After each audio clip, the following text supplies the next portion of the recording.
Hello student, hope you all are fine. आज हम लोग शुरू करने जा रहे हैं अपने नेक्स्ट टॉपिक से। हमारा नेक्स्ट टॉपिक है ग्रेविटेशनल पोटेंशियल एनर्जी। इससे पहले वाली वीडियो में हम लोगों ने बात की थी ग्रेविटेशनल पोटेंशियल की। आज हम बात करेंगे ग्रेविटेशनल पोटेंशियल एनर्जी की। क्या होती है ग्रेविटेशनल पोटेंशियल एनर्जी? वो है ये ग्रेविटेशनल पोटेंशियल एनर्जी और GPE at a point is the amount of work done in bringing a body from infinity to the point। हमें कितना वर्क करना पड़ा एक बॉडी को इन्फिनिटी से किसी पॉइंट पर लाने में। सपोज P पॉइंट तक लाने में, B पॉइंट तक लाने में, किसी भी पॉइंट पर किसी बॉडी को इन्फिनिटी से लेकर के आने में हमें कितना वर्क करना पड़ा। That work is defined as the gravitational potential energy। That work is defined as the gravitational potential energy। Again जैसे हमने पहले कहा था कि हमने कहा कि हमारे पास अर्थ है जिसका रेडियस r है, m मास है, सेंटर उसका O है। वही पहले वाली ही हमारे सारी जो चीज़ हमने जिसकी बात हमने प्रीवियस वीडियो में की भी है। तो अब यहाँ पर हमें ग्रेविटेशनल पोटेंशियल एनर्जी निकालनी है एक बॉडी की। हमें यहाँ पर ग्रेविटेशनल पोटेंशियल एनर्जी निकालनी है एक बॉडी की जिसका m मास है। ओके, नाउ एक बॉडी जिसका m मास है उसकी ग्रेविटेशनल पोटेंशियल एनर्जी की वैल्यू P पॉइंट पर क्या होने वाली है? सबसे पहली बात, फोर्स ऑफ अट्रैक्शन क्या होगा? एक बॉडी m मास की है, एक जो बॉडी है जिसका मास है स्मॉल m, उसका ग्रेविटेशनल फोर्स ऑफ अट्रैक्शन क्या होगा A पॉइंट पर? ग्रेविटेशनल फोर्स ऑफ अट्रैक्शन क्या होगा बॉडी जिसका m मास है at point A, that is given by Gmm/x²। ये कोई नया इक्वेशन नहीं है, ये कोई नई इक्वेशन नहीं है। क्यों? क्योंकि हमने इससे पहले वाली वीडियो में Gm/x² लिखा था। इससे पहले वाली वीडियो में हम लोगों ने Gm/x² की बात की थी। और यहाँ पर क्योंकि एक बॉडी ली है जिसका मास m है, तो वो जो इक्वेशन थी Gm/x² वो अब Gmm/x² बन गई है। अगर आपको पहले वाला थोड़ा सा याद हो तो मैं याद दिला दूं कि वहां पर हमने यूनिट मास लिया था और यहाँ पर हमने एक बॉडी ली है जिसका मास स्मॉल m है, जिसका मास स्मॉल m है। अब एक बॉडी को dx डिस्टेंस से मूव करवाने के लिए कितना वर्क हमें करना पड़ा? एक बॉडी को dx डिस्टेंस से मूव करवाने के लिए कितना वर्क हमें करना पड़ा? Work done is equal to force into distance और Gmm/x² into dx। Work done is equal to force into distance और Gmm/x² इनटू dx। अब अगेन जैसे कि पहले भी बात की है, टोटल वर्क डन निकालना है। बॉडी को आपको लेकर आना है इन्फिनिटी से r और इन्फिनिटी से पॉइंट P तक। तो क्या करना पड़ेगा? कुछ नहीं करना, dw का इंटीग्रेशन कर दो, टोटल वर्क डन आ जाएगा। dw का इंटीग्रेशन कर दो, टोटल वर्क डन की वैल्यू निकल करके आ जाएगी। ठीक है, तो टोटल वर्क डन निकालने के लिए क्या करोगे? इस टर्म का इंटीग्रेशन कर दोगे, integration of Gmm/x² dx from infinity to r। जिस बच्चे ने पहले वाली वीडियो नहीं देखी, पहले मैं कहूंगी कि पहले वाली वीडियो देखो ताकि वहां से तुम्हें जो बेसिक फॉर्मूलाज हैं, बेसिक कॉन्सेप्ट है वो आपको समझ आ जाए और ये वाली वीडियो आपके लिए और इजी बन जाए। ठीक है, तो फोर्स ऑफ अट्रैक्शन क्या है? ये है। वर्क कितना करना पड़ा? ये वर्क करना पड़ा। टोटल वर्क डन क्या है? Integration from infinity to r Gmm/x² into dx। Gmm मैंने बाहर ले लिया, अंदर बचा integration from integration of 1/x² dx। Integration limits from infinity to r, integration limits from infinity to r। सही है, इतना ये टोटल वर्क डन के लिए निकल गया। इंटीग्रेशन आता है भाई सबको, इससे पहले वाली वीडियो में बात की थी इंटीग्रेशन की। इंटीग्रेशन देखते हैं भाई इसका कैसे होगा। इंटीग्रेशन देखते हैं भाई। लास्ट एक्सप्रेशन जो हम लोगों का बना था W का, W कंफ्यूज मत होना, मैंने इसको W वर्क डन के लिए ही लिखा है, इसके भी बताया था। तो W की वैल्यू कितनी बनेगी, GMM integration 1/x² dx from infinity to R। GMM का GMM हो गया, 1/x² dx का इंटीग्रेशन होता है -1/x। 1/x² का जो इंटीग्रेशन होता है वो होता है -1/x। Now integration limits from infinity to R, integration limits from infinity to R, therefore minus sign आपका बाहर आ गया। ठीक है बच्चों, माइनस साइन का हमने क्या किया, जो यहाँ पर माइनस साइन है वो मैंने बाहर ले लिया, तो एक्सप्रेशन बन गया -GMM। और उसके बाद मैंने जो इंटीग्रेशन लिमिट्स हैं उनको पुट कर दिया on imposing on using the integration limits. जो आपकी इंटीग्रेशन लिमिट्स हैं उनको मैंने पुट कर दिया, तो क्या बन गया ये -GMM। अंदर क्या है 1/r minus 1/infinity, 1/r minus 1/infinity। 1/infinity क्या होता है 0, 1/infinity क्या होता है 0। तो वर्क डन का जो फाइनल एक्सप्रेशन है या ग्रेविटेशनल पोटेंशियल एनर्जी का जो एक्सप्रेशन है वो क्या बन गया -GMM/r, -GMM/r। और यहाँ पर आने वाला नेगेटिव साइन क्या शो करता है, समटाइम इन एग्जाम एक चीज पूछी जाती है कि नेगेटिव साइन का क्या यहाँ पर कोई रेलेवेंस है, क्या नेगेटिव साइन की यहाँ पर कोई इंपॉर्टेंस है, या ये नेगेटिव साइन क्या शो कर रहा है। इस तरीके से बच्चों ये चीज एग्जाम में बहुत बार तो नहीं पर कभी कभी पूछी जाती है। तो नेगेटिव साइन ये दिखाता है, negative sign shows that to bring a body from infinity to point P, एक बॉडी को इंफिनिटी से P पॉइंट तक लाने के लिए some work has to be done by gravitational field और gravitational force। कहता है एक बॉडी को इंफिनिटी से P पॉइंट तक लाने के लिए, in order to bring a body from infinity to point P, some work has to be done by the gravitational field. So this is the final expression of gravitational potential energy. With this we have completed an important topic which is gravitational potential energy. Next topic की तरफ चलते हैं हम लोग।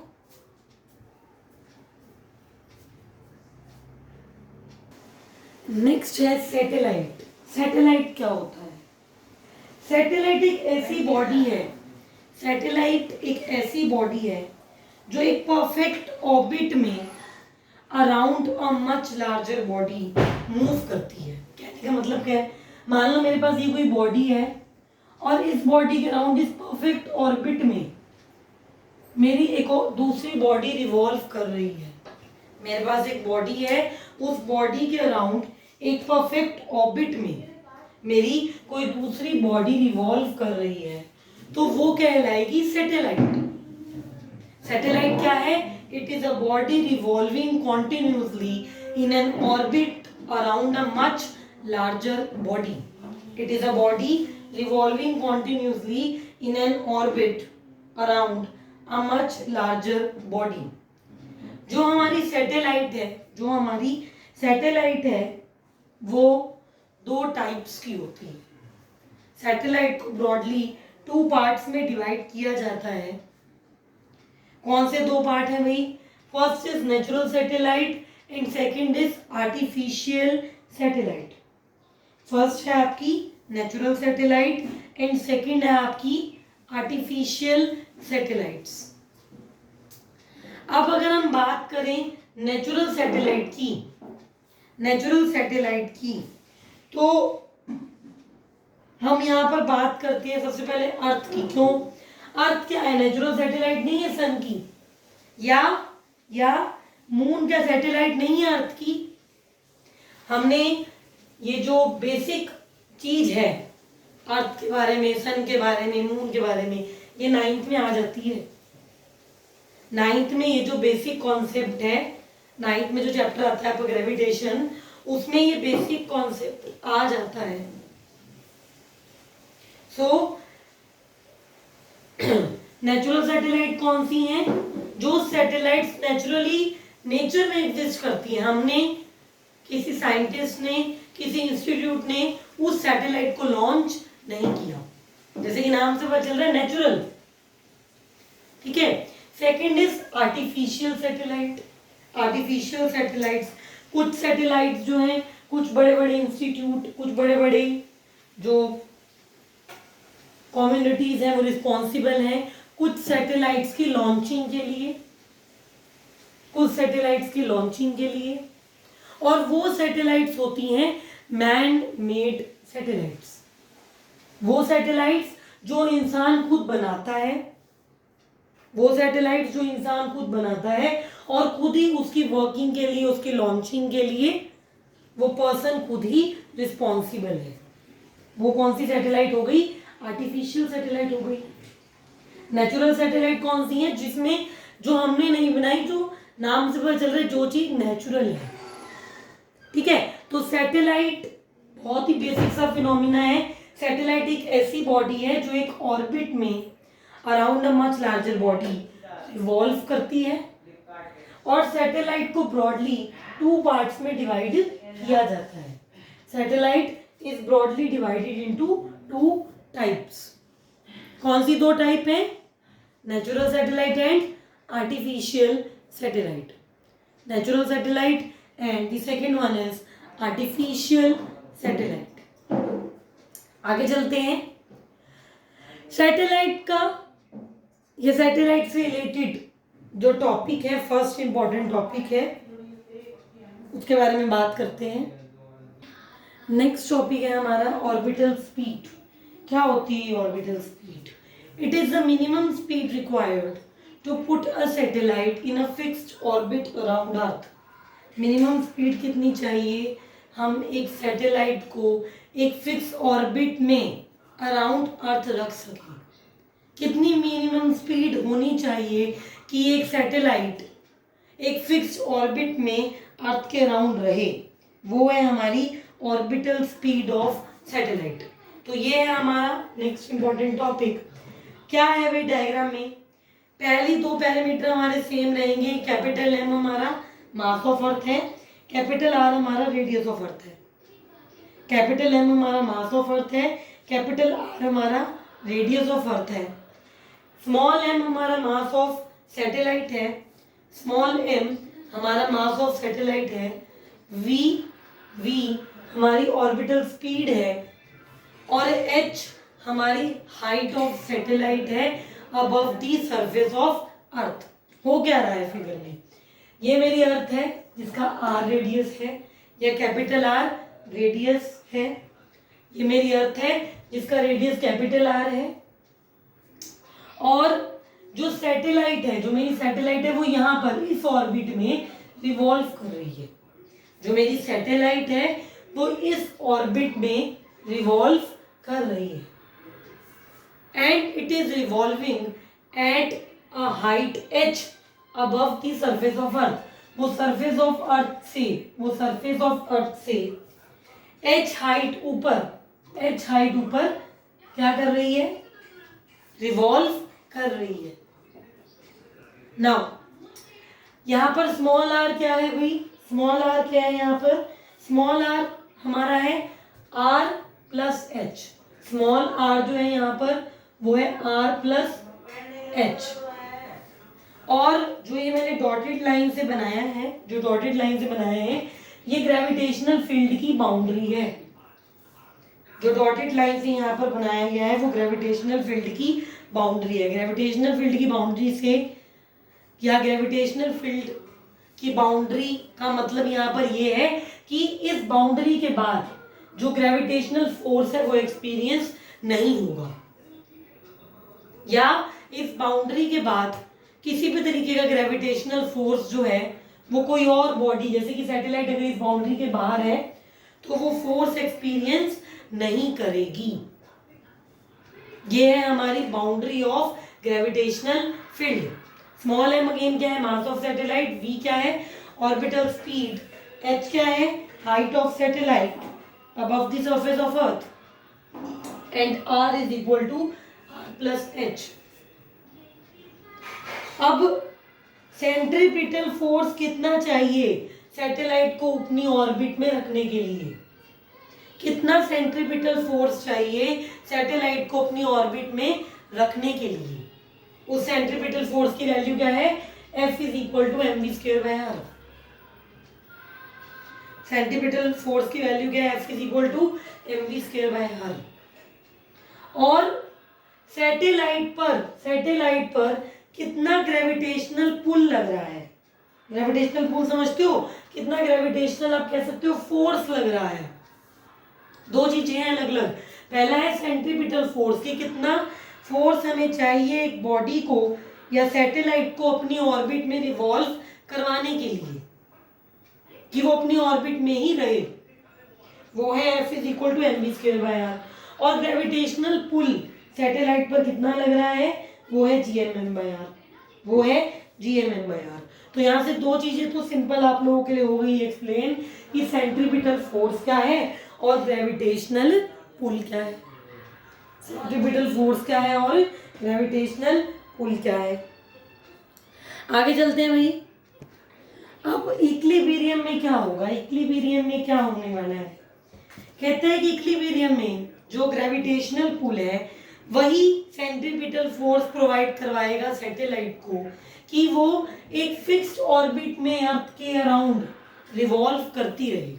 Equilibrium में क्या होगा कि ग्रेविटेशनल पुल जो है वो सेंट्रीपिटल फोर्स प्रोवाइड करवाएगा सैटेलाइट को कि वो एक ऑर्बिट में अराउंड द अर्थ रिवॉल्व करती रहे। या इस बात को मैं कैसे लिख सकती हूँ, M V square by R और GMM बाय आर स्क्वायर बराबर हो जाए। क्यों, क्योंकि यही सेंट्रीपिटल फोर्स तो प्रोवाइड करवा रहे हैं, यही सेंट्रीपिटल फोर्स जो है या ये जो सेंट्रीपिटल फोर्स है वो कहाँ से आ रहा है, जो ग्रेविटेशनल पुल है वही सेंट्रीपिटल फोर्स के लिए रिस्पॉन्सिबल है। क्योंकि मैंने क्या कहा कि gravitational pull provides the necessary centripetal force, the gravitational pull provides the necessary centripetal force, इसीलिए दो इक्वेशंस जो ये वाली हैं ये बराबर हो गई और v की यहाँ से वैल्यू आ गई, v is equal to under root GM by में r। अगेन क्योंकि ग्रेविटेशनल पुल ही सेंट्रीपिटल फोर्स प्रोवाइड करवा रहा है तो ये दो इक्वेशंस बराबर हो गई और यहाँ से ऑर्बिटल स्पीड की वैल्यू हमारी आ गई। अब पहले मैंने पढ़ाया जो है उसमें मैंने बताया था कि एक्सेलरेशन ड्यू टू ग्रेविटी का ये एक्सप्रेशन होता है GM बाय आर स्क्वायर। मैंने आप लोगों को जो पहले पढ़ाया है उसमें मैंने बताया था कि एक्सेलरेशन ड्यू टू ग्रेविटी का एक एक्सप्रेशन होता है G is equal to GM by R square, G is equal to GM by R square. तो यहाँ से GM कितना आएगा भाई, G is equal to GM by R square में से GM की वैल्यू कितनी बनेगी, हाँ जी GM की वैल्यू जी आर स्क्वायर नहीं बनेगी, GM is equal to G R square, GM is equal to G R square. GM की वैल्यू हो गई जी आर स्क्वायर, यहाँ पर पुट कर दो G R square by R, G R square by R, और ये बन जाएगा R under root G by R, R under root G by R, R under root G by R. और small R की value क्या थी भाई, अब स्मॉल आर की वैल्यू क्या थी, small R is nothing but equal to R plus H, ये रहा small R is nothing but equal to R plus H, मैंने पहले लिखवाया भी था।